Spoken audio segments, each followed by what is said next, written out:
This summer, Instacart presents famous summer flavors coming to your front door. Or pool. Or hotel. Your grocery delivery has arrived, sir. That was faster than room service. No violins in the lobby.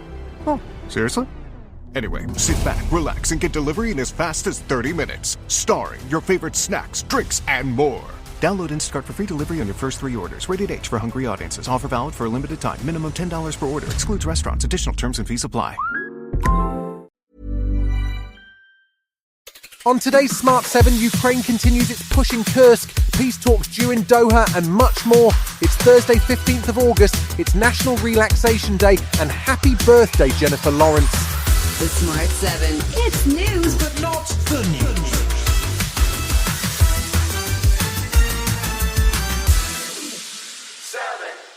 Ukraine's mini-invasion of Russia continued on Wednesday, with Ukrainian sources claiming they had advanced another 2 kilometres into the Kursk region and had captured more than 100 additional Russian troops. There were also coordinated Ukrainian strikes on Russian airfields intended to limit the range of Russian fighter jets, which can launch the hypersonic missiles that have proved troublesome for Ukraine's air defences. US President Biden commented on the incursion for the first time, saying it causes a real dilemma for Vladimir Putin. Former Russian President Mikhail Kasyanov told the BBC's World at One that he thinks Putin will do something drastic to punish the Ukrainian attack. It's not possible for them to touch recognized territory of Russia. And if it happens that it will be part of negotiations for exchange of territories, that for him a real psychological and political problem. Former head of MI6, Sir Alex Younger, says that from the Ukrainian point of view, this has been a PR victory, but it's critical that Ukrainian troops don't pay a high price for the invasion. Zelensky has been hampered by an inability to articulate a theory of victory. This is him doing that. And of course, Western support is contingent on an estimation that he's going to succeed. This is about cost and uncertainty for Putin.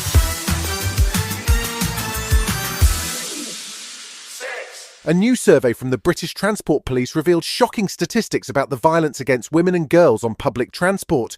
There's been a 50% increase in incidents in the last 2 years, while sexual assaults have risen by 10%. The report came on the same day that The Guardian revealed 50 women have been murdered so far this year by men. Former Victims Commissioner Dame Vera Baird says that the level of violence requires far stronger action from the police and that it should be treated in the same way the criminal justice system has dealt with those involved in the recent riots. Some probably limited, but nonetheless powerful experiment with putting rape and sexual assault cases right at the top of the list and doing them quickly might have some significant deterrent impact. Anna Burley from Reclaim the Streets says it's not just about violence against women, it's reflective of a larger issue in society and the rise of misogyny. There's some things that can happen sooner. We've got an issue around massive backlogs in the criminal justice system, a seriously small number of rapes that end up being taken to court, let alone resulting in conviction. There are all sorts of problems in the criminal justice system in the way that we handle violent men or men who behave in this way.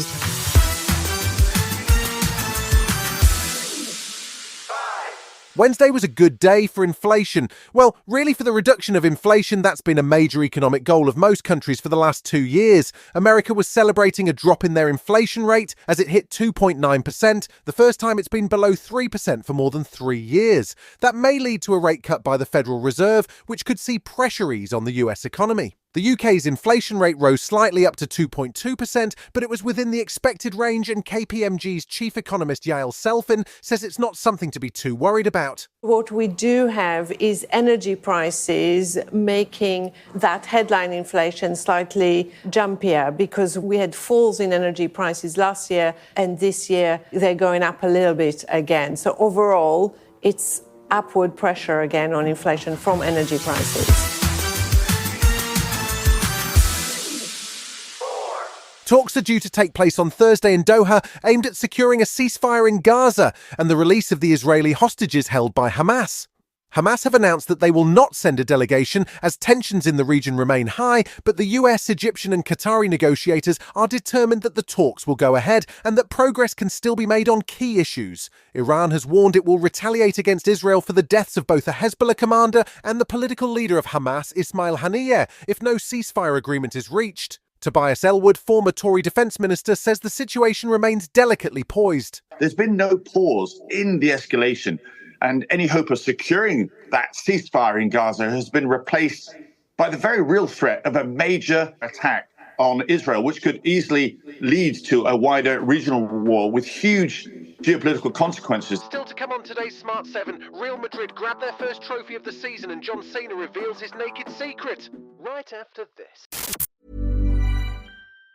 Need to stock up on any weather wardrobe staples? Check out American Giant for hoodies, jackets, sweats, and more pieces you can wear anywhere, all made right here in the USA. Go to American-Giant.com and use code ANYSTYLE24 for 20% off your order.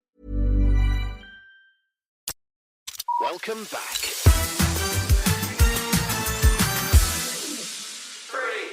Football is definitely back, with Real Madrid taking on Italian side Atalanta on Wednesday evening in the European Super Cup in Warsaw. Real Madrid won 2-0 with a goal from new signing Kylian Mbappe, giving them their first trophy of the season. Next, the Premier League kicks off on Friday evening as Man United welcome Fulham with last year's runner-up Arsenal in action against Wolves at 3 p.m. on Saturday. Mikel Arteta's men pushed champions Man City all the way to the end of the season and finished just 2 points behind the eventual winners. Arteta says he's not getting carried away though as he faces the new season. It's going to be about the journey, and we have to think about the start, where we want to be on day one.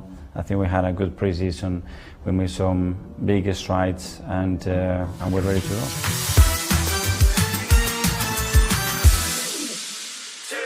John Cena has finally officially hung up his wrestling trunks, although as we all know, nothing is permanent in the world of the WWE. He's busy with his second career acting, and he's playing the lead alongside Awkwafina in the slightly bizarre, futuristic action comedy Jackpot. He turned up on the Jimmy Kimmel Show to discuss movies and wrestling, but the conversation turned to his sensational viral appearance at the Oscars in 2024. He presented the Best Costume Design Award stark naked, or so it seemed, but apparently there was a bit of old-school Hollywood magic at play. It was one small step for man and one below average step for me. Whatever. Then it's like, we can't show any of your butt crack. So we're going to put some giant pieces of medical tape on your butt. I think this was more embarrassing. I'd rather have those Christmas hams out there.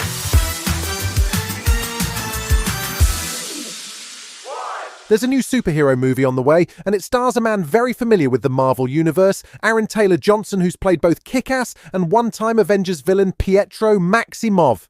Now he's got a lead role as Kraven the Hunter in an origin story that takes place on the Spider-Man side of the superhero world. Kraven is one of Spider-Man's most lethal enemies, and this movie is packed full of action, perhaps in a bid to cash in on the Deadpool Wolverine fan base. It also stars Russell Crowe and Anya Taylor-Joy, and it hits cinemas in December. Tell me about this hunter.